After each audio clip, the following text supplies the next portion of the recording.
بسم اللہ الرحمن الرحیم۔ السلام علیکم۔ مدد کے لیے آگے بڑھیں۔ لوگ اس انتظار میں ہوتے ہیں کہ دولت آئے گی تو کسی کی مدد کریں گے، حالانکہ بغیر دولت کے بھی لوگوں کی مدد کی جا سکتی ہے۔ محلے کے کسی بزرگ سے سودا سلف کا تھیلا لے کر ان کے گھر پہنچا دیں۔ اپنی ایک روٹی سے آدھی کسی بھوکے کو دے دیں، کسی کو حوصلہ دے دیں، کسی بچے کو تعلیم کا شوق دلا دیں، بھٹکے ہوئے کو راستہ دکھا دیں۔ ایسے بہت سے کام ہیں کہ آپ لوگوں کی مدد کر سکتے ہیں، بس نیت کیجئے۔ اللہ پاک ہمارا ظاہر و باطن کو پاک کر دے۔ جو دشواریاں، بیماریاں، پریشانیاں، آنے والے خدشات و آفات ہیں، ان سب سے ہمیں محفوظ رکھے، ہمارے جائز حاجات پورے فرمائے، ہمیں اسلام پر ثابت قدم رکھ اور ہمارے ایمان پر خاتمہ فرما۔ آمین ثم آمین۔ آج انشاءاللہ سورۃ صاد کے آیت نمبر 33 سے سٹارٹ کریں گے۔ اس کا ترجمہ اور تفسیر تفہیم القرآن سے بیان کروں گی جو اہل سنت جماعت کے لیے ہے۔ اعوذ باللہ من الشیطان الرجیم، بسم اللہ الرحمن الرحیم۔ تو اس نے حکم دیا کہ انہیں میرے پاس واپس لاؤ، پھر لگا ان کی پنڈلیوں اور گردنوں پر ہاتھ پھیرنے۔ اس کی تفسیر ہے۔ ان آیات کے ترجمہ اور تفسیر میں مفسرین کے درمیان اختلاف ہے۔ ایک گروہ ان کا مطلب یہ بیان کرتا ہے کہ حضرت سلیمان علیہ السلام گھوڑوں کے معائنے اور ان کی دوڑ کے ملاحظے میں اس قدر مشغول ہوئے کہ نماز عصر بھول گئے، یا بقول بعض اپنا کوئی خاص وظیفہ پڑھنا بھول گئے جو وہ عصر و مغرب کے درمیان پڑھا کرتے تھے، یہاں تک کہ سورج چھپ گیا۔ تب انہوں نے حکم دیا کہ ان گھوڑوں کو واپس لاؤ، اور جب وہ واپس آئے تو حضرت سلیمان علیہ السلام نے تلوار لے کر ان کو کاٹنا یا بلفاظ دیگر اللہ کے لیے ان کو قربان کرنا شروع کر دیا، کیونکہ وہ ذکر الہی سے غفلت کے موجب بن گئے تھے۔ اس مطلب کے لحاظ سے ان آیات کا ترجمہ یہ کیا گیا ہے۔ تو اس نے کہا، میں نے اس مال کی محبت کو ایسا پسند کیا کہ اپنے رب کی یاد یعنی نماز عصر یا وظیفہ خاص سے غافل ہو گیا، یہاں تک کہ سورج پردہ مغرب میں چھپ گیا۔ پھر اس نے حکم دیا کہ واپس لاؤ ان گھوڑوں کو، اور جب وہ واپس آئے تو لگا ان کی پنڈلیوں اور گردنوں پر تلوار کے ہاتھ چلانے۔ یہ تفسیر اگرچہ بعض اکابر مفسرین نے کی ہے، لیکن یہ اس وجہ سے قابل ترجیح نہیں ہے کہ اس میں مفسر کو 3 باتیں اپنی طرف سے بڑھانی پڑتی ہیں جن کا کوئی ماخذ نہیں ہے۔ اول، وہ فرض کرتا ہے کہ حضرت سلیمان علیہ السلام کی نماز عصر اس شغل میں چھوٹ گئی، یا ان کا کوئی خاص وظیفہ چھوٹ گیا جو وہ اس وقت پڑھا کرتے تھے، حالانکہ قرآن کے الفاظ صرف یہ ہیں، انی احببت حب الخیر عن ذکر ربی۔ ان الفاظ کا ترجمہ یہ تو کیا جا سکتا ہے کہ میں نے اس مال کو اتنا پسند کیا کہ اپنے رب کی یاد سے غافل ہو گیا، لیکن ان میں نماز عصر یا کوئی خاص وظیفہ مراد لینے کے لیے کوئی قرینہ نہیں ہے۔ ثانیاً، وہ یہ بھی فرض کرتا ہے کہ سورج چھپ گیا، حالانکہ وہاں سورج کا کوئی ذکر نہیں ہے، بلکہ حتیٰ توارت بالحجاب کے الفاظ پڑھ کر آدمی کا ذہن بلا تعمل الصافنات الجیاد کی طرف پھرتا ہے، جن کا ذکر پچھلی آیت میں ہو چکا ہے۔ ثانیاً، وہ یہ بھی فرض کرتا ہے کہ حضرت سلیمان علیہ السلام نے گھوڑوں کی پنڈلیوں اور گردنوں پر خالی مسح نہیں کیا بلکہ تلوار سے مسح کیا، حالانکہ قرآن میں مسح بالسیف کے الفاظ نہیں ہیں اور کوئی قرینہ بھی ایسا موجود نہیں ہے جس کی بنا پر مسح سے مسح بالسیف مراد لیا جا سکے۔ ہمیں اس طریقے تفسیر سے اصولی اختلاف ہے۔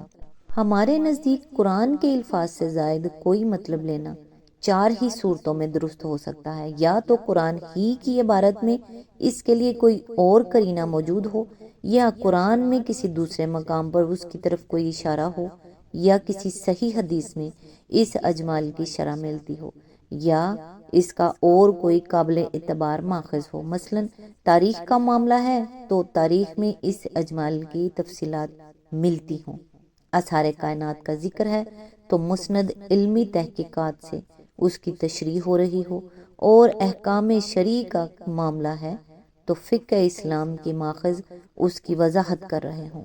جہاں ان میں سے کوئی چیز بھی نہ ہو، وہاں محض بطور خود ایک قصہ تصنیف کر کے قرآن کی عبارت میں شامل کر دینا ہمارے نزدیک صحیح نہیں ہے۔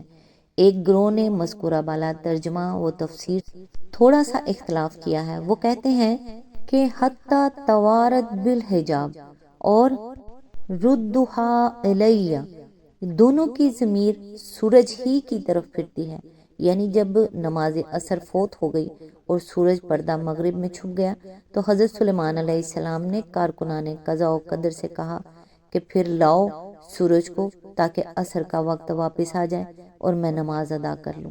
چنانچہ سورج پلٹ آیا اور انہوں نے نماز پڑھ لی۔ لیکن یہ تفسیر اوپر والی تفسیر سے بھی زیادہ ناقابل قبول ہے، اس لیے نہیں کہ اللہ تعالیٰ سورج کو واپس لانے پر قادر نہیں ہے، بلکہ اس لیے کہ اللہ تعالیٰ نے اس کا قطعی کوئی ذکر نہیں فرمایا۔ حالانکہ حضرت سلیمان علیہ السلام کے لیے اتنا بڑا معجزہ صادر ہوا ہوتا تو وہ ضرور قابل ذکر ہونا چاہیے تھا، اور اس لیے بھی کہ سورج کا غروب ہو کر پلٹ آنا ایسا غیر معمولی واقعہ ہے کہ اگر وہ در حقیقت پیش آیا ہوتا تو دنیا کی تاریخ اس کے ذکر سے ہرگز خالی نہ رہتی۔ اس تفسیر کی تائید میں یہ حضرات بعض احادیث بھی پیش کر کے یہ ثابت کرنے کی کوشش کرتے ہیں کہ سورج کا غروب ہو کر دوبارہ پلٹ آنا ایک ہی دفعہ کا واقعہ نہیں ہے، بلکہ یہ کئی دفعہ پیش آیا ہے۔ قصہ معراج میں نبی صلی اللہ علیہ وآلہ وسلم کے لیے سورج کے واپس لائے جانے کا ذکر ہے۔ غزوہ خندق کے موقع پر بھی حضور صلی اللہ علیہ وآلہ وسلم کے لیے وہ واپس لایا گیا، اور حضرت علی علیہ السلام کے لیے بھی، جبکہ حضور صلی اللہ علیہ وآلہ وسلم ان کی گود میں سر رکھے سو رہے تھے اور ان کی نماز عصر قضا ہو گئی تھی۔ حضور صلی اللہ علیہ وآلہ وسلم نے سورج کی واپسی کی دعا فرمائی تھی اور وہ پلٹ آیا تھا، لیکن ان روایات سے استدلال اس تفسیر سے بھی زیادہ کمزور ہے جس کی تائید کے لیے انہیں پیش کیا گیا ہے۔ حضرت علی کے متعلق جو روایات بیان کی جاتی ہیں اس کے تمام ترک اور رجال پر تفصیلی بحث کر کے ابن تیمیہ نے اسے موضوع ثابت کیا ہے۔ امام احمد فرماتے ہیں کہ اس کی کوئی اصل نہیں ہے، اور ابن جوزی کہتے ہیں کہ وہ بلا شک و شبہ موضوع ہے۔ غزوہ خندق کے موقع پر سورج کی واپسی والی روایت بھی بعض محدثین کے نزدیک ضعیف اور بعض کے نزدیک موضوع ہے۔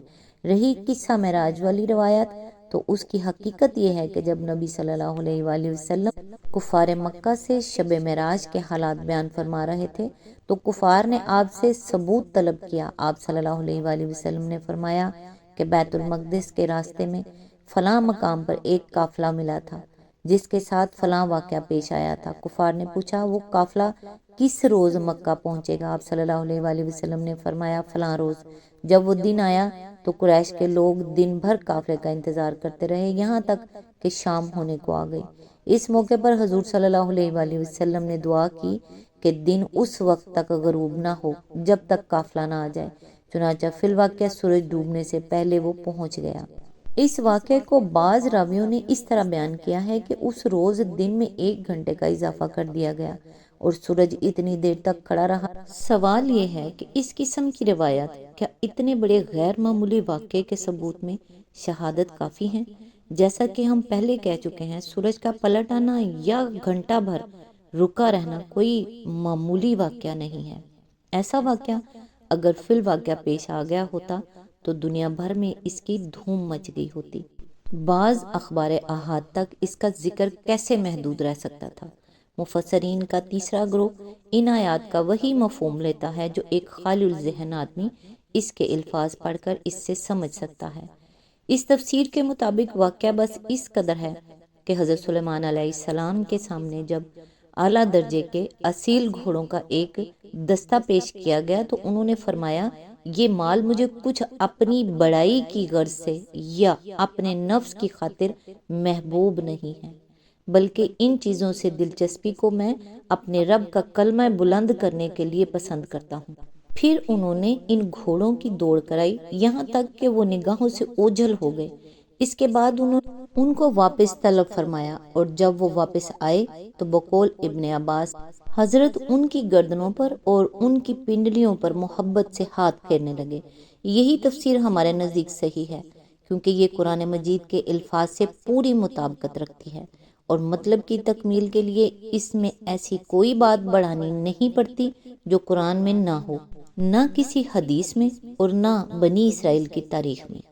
یہ بات بھی اس موقع پر نگاہ میں رہنی چاہیے کہ اس واقعے کا ذکر اللہ تعالیٰ نے حضرت سلیمان علیہ السلام کے حق میں نعم العبد انہ اواب، یعنی بہترین بندہ، اپنے رب کی طرف کثرت سے رجوع کرنے والا کے تعریفی کلمات ارشاد فرمانے کے مان بات کیا ہے۔ اس سے صاف معلوم ہوتا ہے کہ مقصود دراصل یہ بتانا ہے کہ دیکھو وہ ہمارا ایسا اچھا بندہ تھا، بادشاہی کا سر و سامان اس کو دنیا کی خاطر نہیں بلکہ ہماری خاطر پسند تھا۔ اپنے شاندار رسالے کو دیکھ کر دنیا پرست فرما رواؤں کی طرح اس نے ڈینگیں نہ ماری، بلکہ اس وقت بھی ہم ہی اسے یاد آئے۔ آج تک کے لیے بس اتنا ہی، نیکسٹ انشاءاللہ آیت نمبر 34 سے سٹارٹ کریں گے۔